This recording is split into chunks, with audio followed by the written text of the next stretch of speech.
বিএনপির ভারপ্রাপ্ত চেয়ারম্যান তারেক রহমান দেশে আসতে চাইলে সরকার একদিনের মধ্যে ট্রাভেল পাস ইস্যু করবে বলে জানিয়েছেন পররাষ্ট্র উপদেষ্টা তৌহিদ হোসেন।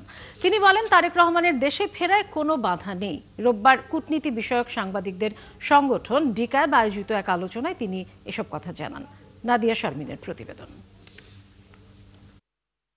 লন্ডনে অবস্থানরত বিএনপির ভারপ্রাপ্ত চেয়ারম্যান তারেক রহমানের ফেসবুক পেজের একটি পোস্ট, সেই পোস্টের বিষয়বস্তু নিয়ে এই আলোচনা সভাতেও প্রশ্ন করা হয় পররাষ্ট্র উপদেষ্টাকে। স্ট্যাটাস বা স্পর্শকাতর এটা উনি বলেছেন, সেটা আমরা সবাই জানি, পত্রিকাতেও এসেছে। আমার জ্ঞান এই পর্যন্ত। আমি শুধু এটুকু বলতে পারি যে বাংলাদেশ সরকারের পক্ষ থেকে কোনো বিধিনিষেধ নেই, উনি আসতে পারেন। নন রিটার্নি, আমার দীর্ঘদিনের অভিজ্ঞতা, এক্স্যাক্টলি এই শব্দটা আমি কখনো না, হতে পারে, কিন্তু একটা দেশের নাগরিককে তার দেশে ফিরতে দেওয়া যাবে না বা দেওয়া হবে না, এটা তো আমার কাছে একটু অস্বাভাবিক লাগছে। যদি বাংলাদেশ যদি তার নাগরিককে ফেরত আসতে দিতে চায়, আরেকটি দেশ সেটা কি করে নিষেধ করবে বা বন্ধ করবে?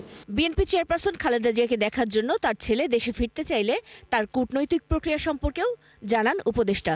এটা নিয়ম হচ্ছে, যখন পাসপোর্ট থাকে না বা মেয়াদ উত্তীর্ণ হয়ে যায়, তখন কেউ যদি আসতে চান তাহলে তাকে আমরা ওয়ান টাইম পাস একটা দিয়ে দিই আর কি, একবার দেশে আসার জন্য। তো এটা দিতে একদিন লাগে। কাজে এটা উনি যদি আজকে বলেন যে উনি আসবেন, আগামীকাল আমরা এটা দিয়ে পরশুদিন উনি প্লেনে উঠতে পারবেন, কোনো অসুবিধা নেই। এটা ওনার নিজের ব্যাপার। তিনি জানান, সাবেক প্রধানমন্ত্রী বেগম খালেদা জিয়াকে বিদেশ পাঠাতে সরকার সব ধরনের সহযোগিতা করবে। এই মুহূর্তে উনি আসলে বিদেশে যাকে নিয়ে যাওয়ার মতো অবস্থায় নেই।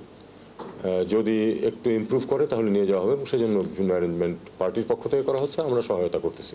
আসন্ন নির্বাচনে উপদেষ্টাদের মধ্যে আসিফ মাহমুদ বাদে কেউ নির্বাচনের আগ্রহ প্রকাশ করেনি বলেও জানান তিনি। আসিফ মাহমুদ, সজীব ভুঁইয়া, আর কেউ বলেননি। আমিও জানি না যে আরও কেউ নির্বাচন করবেন কিনা।